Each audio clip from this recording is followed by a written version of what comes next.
સુરતના નાનપુરા વિસ્તારમાં બાળકીને ઉપાડીને અપહરણનો પ્રયાસ કરનાર આરોપીને પોલીસે ઝડપી પાડ્યો છે।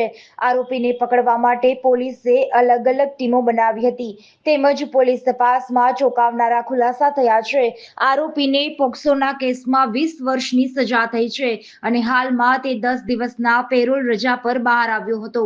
સુરતના નાનપુરા વિસ્તારમાં 10 નવેમ્બર 2024ના રોજ રાત્રિના સમયે માતા સાથે 5 વર્ષની બાળકી સૂતી હતી, ત્યારે રાત્રિના 12:15 થી લઈને 1 વાગ્યાના સમયગાળા દરમિયાન સફેદ શર્ટ અને બ્લેક પેન્ટ પહેરેલો અજાણ્યો ઈસમ ત્યાં આવ્યો હતો। ઘરમાં પ્રવેશી 5 વર્ષીય બાળકીને ઉપાડીને ભાગ્યો હતો। આ દરમિયાન યુવકને ઠોકર વાગતા તે અને બાળકી નીચે પટકાયા હતા। બાળકીએ રડવાનું ચાલુ કરતા તેનું મોઢું દબાવી અડપલા પણ કર્યા હતા। દરમિયાન ત્યાં લોકો જાગી જતા તે બાળકીને મૂકીને ફરાર થઈ ગયો હતો। આ સમગ્ર ઘટનામાં સીસીટીવી ફૂટેજ પણ સામે આવ્યા હતા। આ મામલે અઠવા પોલીસે ગુનો નોંધી વધુ તપાસ હાથ ધરી હતી। એસીપી વિજય મલ્હોત્રાએ જણાવ્યું હતું કે આ ઘટનામાં આરોપીને પકડવા માટે પોલીસે અલગ અલગ 6 જેટલી ટીમો પણ બનાવી હતી, તેમજ આરોપીને પકડવા માટે પોલીસે 150 જેટલા સીસીટીવી પણ ચેક કર્યા હતા અને ગણતરીના કલાકોમાં જ આરોપી જમીલ ઉર્ફે જમ્મુ રઝાક ખાન પઠાણને ઝડપી પાડવામાં આવ્યો હતો।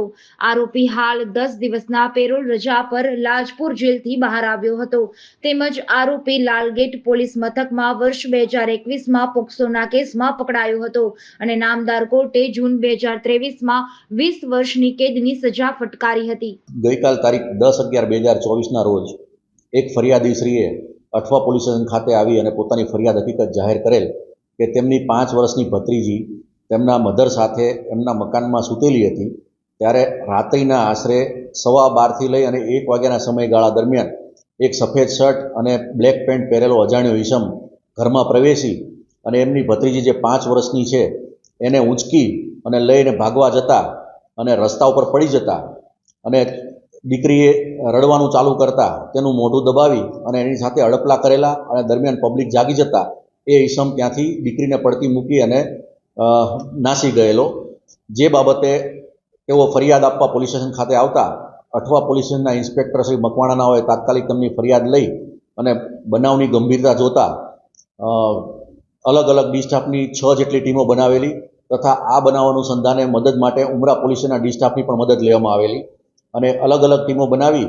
અને તાત્કાલિક ટેકનિકલ સર્વેલન્સથી આરોપીની શોધખોળ ચાલુ કરવામાં આવેલી અને ગણતરીના કલાકોમાં જ હ્યુમન રિસોર્સિસ અને ટેકનિકલ રિસોર્સિસની મદદથી આરોપીને પકડી લેવામાં આવેલ।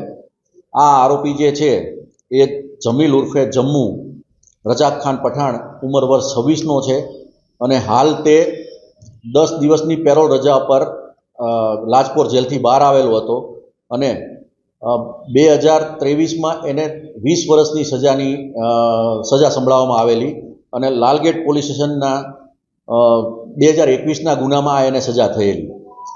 આરોપીને 10 દિવસની અંદર લાજપોર જેલમાં હાજર થવાનું હતું, પરંતુ એ હાજર નહીં થયેલો અને આ બનાવ બનેલો। જી પોલીસને આરોપીને પકડવા માટે આશરે 150 જેટલા સીસીટીવી ચેક કરેલા છે। આરોપી છે લાલગેટ પોલીસ સ્ટેશનમાં સેમ એમઓવાળા ગુનામાં પોક્સોના કેસમાં પકડાયેલો હતો। જીડીસી ન્યૂઝ સાથે સુનિલ ગાંજાવાલા, સુરત।